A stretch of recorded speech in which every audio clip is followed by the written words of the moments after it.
This is actually from back in like March. This is Superwoman.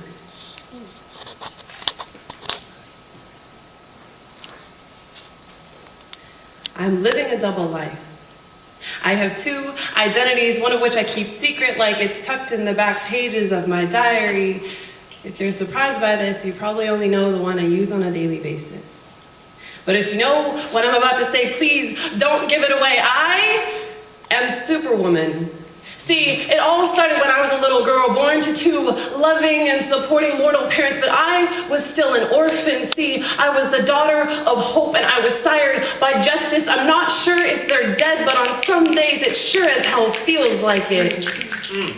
When they were still around, she taught me to look forward without letting my past blind me, and he led me down the path of what is right, because I knew otherwise I would be left behind by the person I wanted to be. So I became a wishful, wide-eyed warrior who became a pacifist rather than clenching a fist, preferred holding a hand to holding a grudge, and realized making someone smile through their tears felt like painting a rainbow across the middle of a thunderstorm.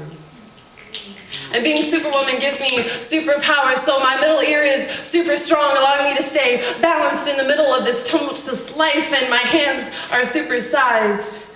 I was made fun of for them in high school, but so was everybody else who was just a little different.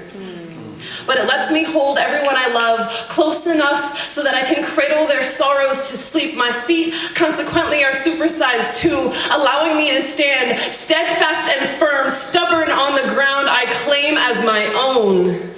And yes, I wear a cape, because it lets others know I am an advocate of compassion. It reminds me of the weight I place on my own shoulders, and because it looks damn sexy.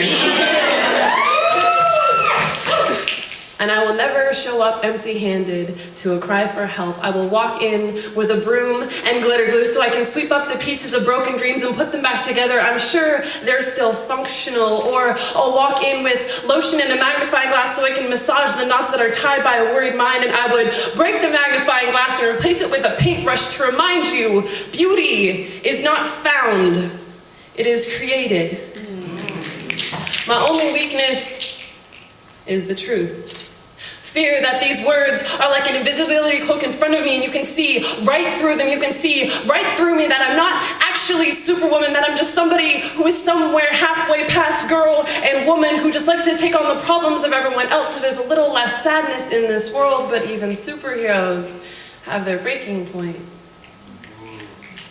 See, my solid stance was almost uprooted by the phone call of a friend who had tried to take his own life. If you look on the underside of my cape, you will see tear stains etched into memories that sound a lot like the last conversation I had with my grandmother. My hands are just fine, but sometimes I'm afraid of the hands of strangers, because I have had two separate pairs wander the canvas of my body without my permission. I don't know the name of what they took, but I know I can never get it back.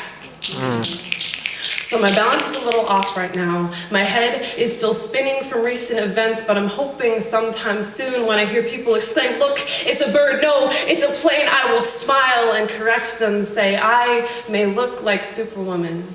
I may act like Superwoman, but I am still just human.